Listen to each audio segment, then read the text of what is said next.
Depuis plus de 10 ans, je partage avec vous mon amour du bassin au travers de mes photographies.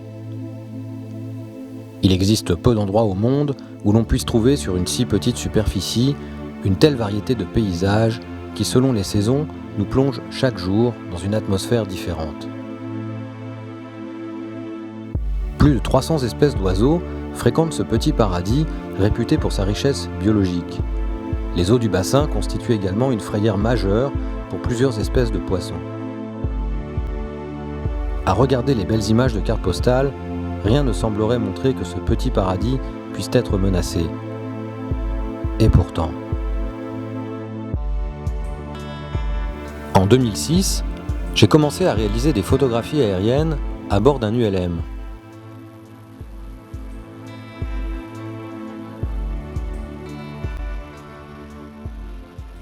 C'est lors de mon premier vol que j'ai eu la curiosité de survoler le wharf de La Salie.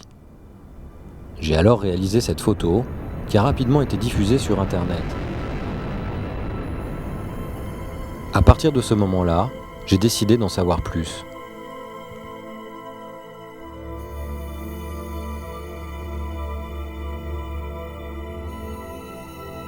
Le wharf fut construit en 1974 sur la plage de La Salie, entre le bassin d'Arcachon et Biscarrosse. Il est situé à 4000 mètres à peine du banc d'Arguin. Le projet initial prévoyait que les eaux usées soient rejetées à 4 km au large. Mais une succession de tempêtes empêcha la réalisation de l'ouvrage et le projet fut abandonné faute de moyens. Ainsi donc, chaque jour, 60 000 m3 d'eau usée provenant de l'ensemble des habitants du bassin sont rejetés à seulement 400 mètres de la plage. Conscient du danger que représentaient ces rejets pour la qualité du milieu marin à proximité du bassin d'Arcachon, les élus ont décidé d'implanter 2 nouvelles stations d'épuration plus performantes. Elles ont été inaugurées en juin 2007 en grande pompe par Jean-Louis Borloo, alors ministre de l'écologie. Elles faisaient alors la fierté du président du CIBA et maire du Cap-Ferré, Michel Samartselli. Seulement voilà, ce que l'on a oublié de préciser pendant des années, c'est que les stations d'épuration, aussi modernes soient-elles, ne savent pas traiter les produits chimiques contenus dans nos lessives, nos produits d'entretien, mais aussi dans les médicaments que nous avalons et dont les résidus finissent inexorablement dans la cuvette des WC, donc à la sortie du wharf. Alors que je commençais tout juste mon enquête, la saison estivale fut perturbée une fois de plus par la crise ostréicole. À quelques jours du week-end du 15 août, les ostréiculteurs, qui subissent alors des interdictions successives de commercialisation de leurs huîtres, décident d'attirer l'attention du public vers les éventuelles causes de pollution qui menacent alors leur activité. Ils tenaient aussi à dénoncer le test souris auquel ils étaient soumis depuis plusieurs années et qu'ils accusaient d'être totalement aléatoire et donc inefficace. Il n'y a même pas d'avoir un deuxième test. Est-ce que le fait d'avoir soit on ferme la baignade, soit on ouvre les vitres. Non, mais pour empêcher la baignade, c'est les empêcher de venir sur le bassin. on demande la réouverture. Il y a 2 axes. Préserver de la baignade. On demande la réouverture immédiate. Le principe de précaution est applicé abusivement. Il n'y a toujours pas de cellules dans l'eau. On ne sait pas de quoi ça meurt. Ça fait 3 ans. La réouverture immédiate. Sans quoi, On ferme la baignade. Pour les empêcher de venir. On avertit avant. Ce jour-là, excédé, il menace de perturber le week-end du 15 août. Après tout, si les souris mouraient à cause d'une pollution non identifiée, alors pourquoi ne pas appliquer le même principe de précaution aux estivants et leur interdire la baignade ?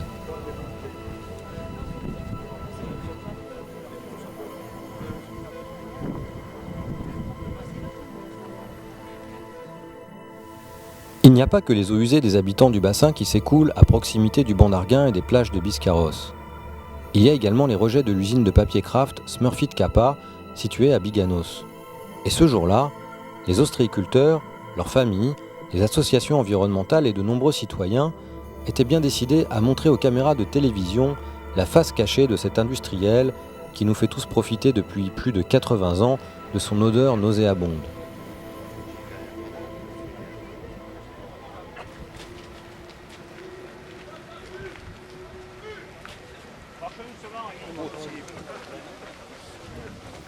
C'est ainsi que que comme tous ceux présents ce jour-là, je découvre avec stupeur l'existence du bassin Soignac. Il s'agit d'un bassin de rétention construit en même temps que l'usine en 1928, à une époque où la notion d'écologie était totalement inexistante chez les industriels.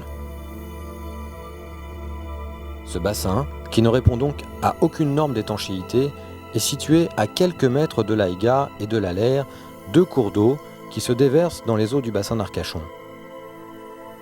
C'est donc ici que l'usine stocke les eaux usées qu'elle n'est plus en mesure de traiter dans sa propre station d'épuration, soit en cas de volume trop important, soit à cause d'une défaillance technique. Elle y rejette également toutes les boues résiduelles lors du nettoyage de ses canalisations. Afin de couper court à toute polémique au sujet de cette eau douteuse, l'usine Smurfit fit procéder ce jour-là à des prélèvements qui furent analysés dans un laboratoire privé. Quelques jours plus tard, le sous-préfet annonça les résultats et se voulut rassurant.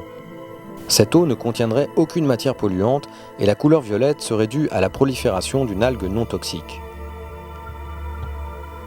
Il promit aux associations et aux ostréiculteurs de rendre publiques ces analyses, ce qui, 3 ans plus tard, n'a toujours pas été fait. Mais les ostréiculteurs n'étaient pas au bout de leur surprise. Un peu plus loin, ils découvrent une décharge sur laquelle l'industriel enfouit ses déchets non recyclés. Curieux spectacle presque apocalyptique à quelques mètres seulement de l'Aller. Plastique, papier, emballages de toutes sortes sont ici entassés en plein soleil et exposés aux eaux de pluie qui ruissellent jusqu'en bas où le sol est devenu spongieux.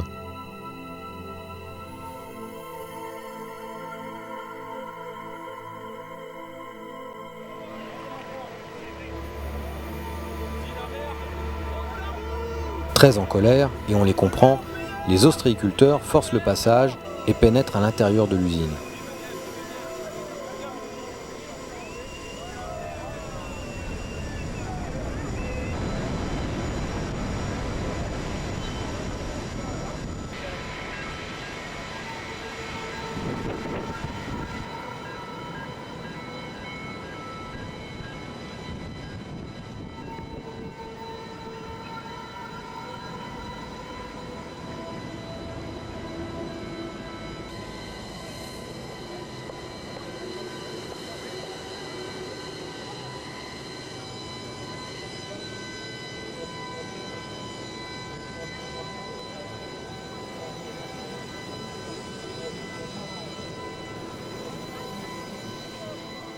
À l'extérieur de l'usine, Bruno Lafont, maire de Biganos, mais aussi président de l'intercommunalité du Nord-Bassin, vient à la rescousse de l'industriel.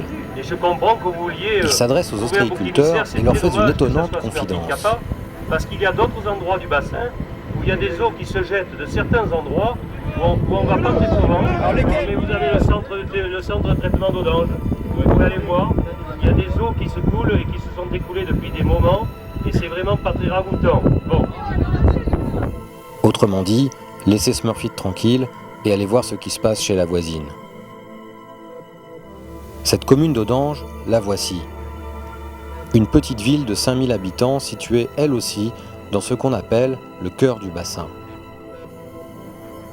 Ici, vous ne croiserez pas les people du Pilat ou du Cap Ferré. Il n'y a pas de plage de sable fin, ni de bars et de restaurants branchés.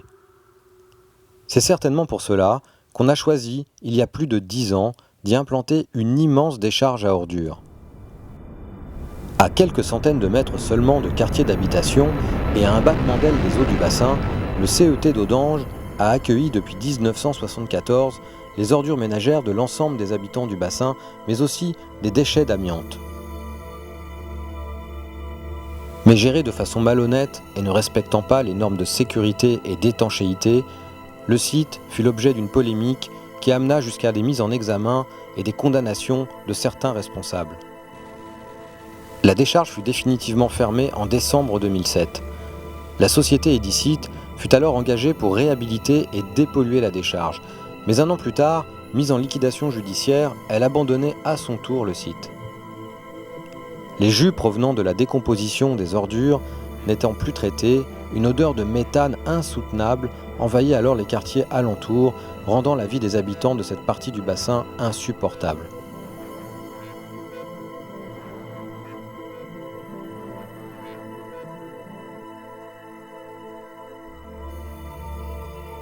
En me rendant sur le site, qui n'est alors plus surveillé, je découvre ces sacs d'amiante laissés à l'abandon, en proie au vent et à la pluie.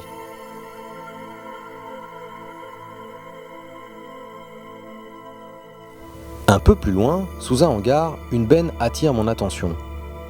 À l'intérieur, des déchets industriels contenant de la radioactivité attendent ici depuis plus d'1 an d'être évacués sans aucune protection. Le sous-préfet de l'époque, Philippe Ramon, était parfaitement au courant, mais ne jugeait pas urgent de s'en occuper.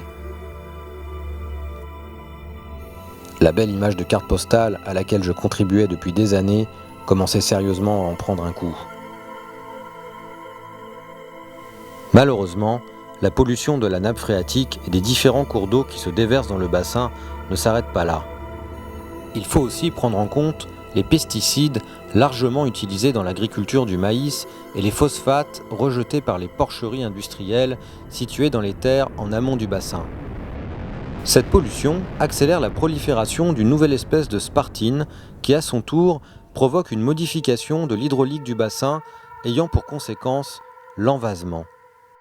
L'envasement du bassin est un phénomène de plus en plus préoccupant car les vases renferment notamment toute la pollution liée au nautisme, ce qui les rend difficiles à traiter.